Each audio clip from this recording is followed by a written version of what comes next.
We're here in Orlando at the IAAPA show, and VR is everywhere. And I think VR is great, but personally, I think it's kind of a flash in the pan because it's constantly evolving. There's lots of things you can do with it, of course, but I think what makes the experience of a really good indoor laser tag, and even outdoor laser tag attraction, is it's face-to-face. It's a social experience. You can see people, you can see their expressions, you can develop an emotional attachment to it. Sure, you can do all of that in the headset, and you can play player versus player, but I don't think you're ever going to really replace, from caveman days, we've been telling stories and we've been engaging face-to-face to create real attachment, real authenticity, and real emotion. So that's kind of how I approach all of our projects.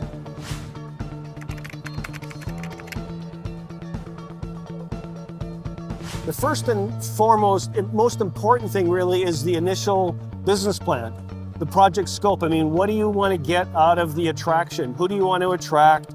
What age groups are you going to do? How are you going to develop that age group into a consistent repeat customer? So I think you really have to take a look at the initial feasibility of your project. How many kids are within a reasonable drive time that can feed this thing? What does that demographic look like? Is there an older gamer demographic? Is there a corporate demographic? Is there a teen demographic? Is there members? Is there leagues? So there's lots of different components to a very successful revenue-generating laser tag experience that can do more than just Friday after school till Sunday at 6 o'clock.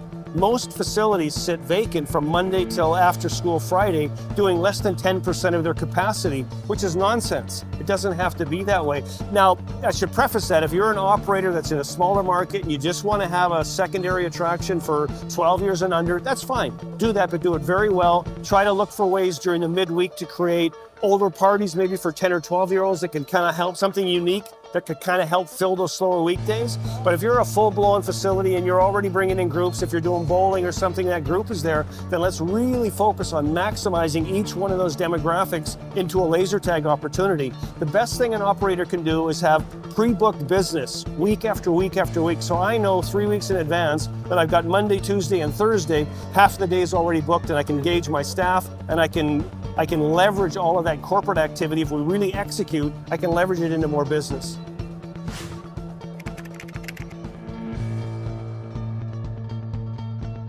Oh, heck yeah.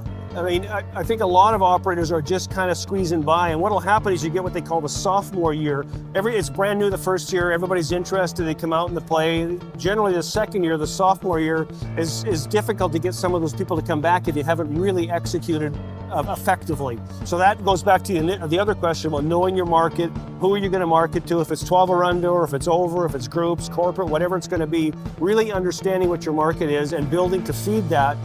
I think, just in really gross terms, you can do, let's say, a 3,500 square foot arena for 24, 26 people. By the time you get gear, you do a build out anywhere from, 125 to say 180, somewhere in that range, depending on how much theming and other stuff you put in. That investment should do at least 350 the next year. And that's from a full menu of opportunity, Monday, Tuesday, through the whole week. So I say if you're building that kind of a project, it can be very profitable.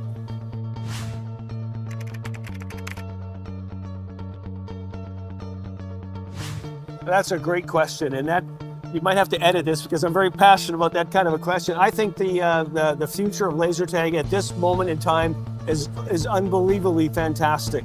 There's so much new here at the show, innovation and stuff happening, and with the merging of this gamer demographic, with social gaming experiences, with face-to-face opportunities, I think that the game can really grow, but I think we're going to see a mesh between sport activities and escape room activities and laser tag kind of into one big attraction. And I don't want to give too much away because that's kind of what we do, it's our specialty, but we're really seeing a hybrid of different attractions kind of all coming into what we call the arena game experience. So it has laser tag, but it has some escape challenges, it has this and some other things. So I'm really hot on laser tag. I think it's a simple throughput. You're doing 3 or 4 games an hour at 20, 25 people. You're pushing 100 people through that arena every hour. And at average $10 a game or whatever, if you're really, running that properly, it has great potential. So I think the sky's the limit for us.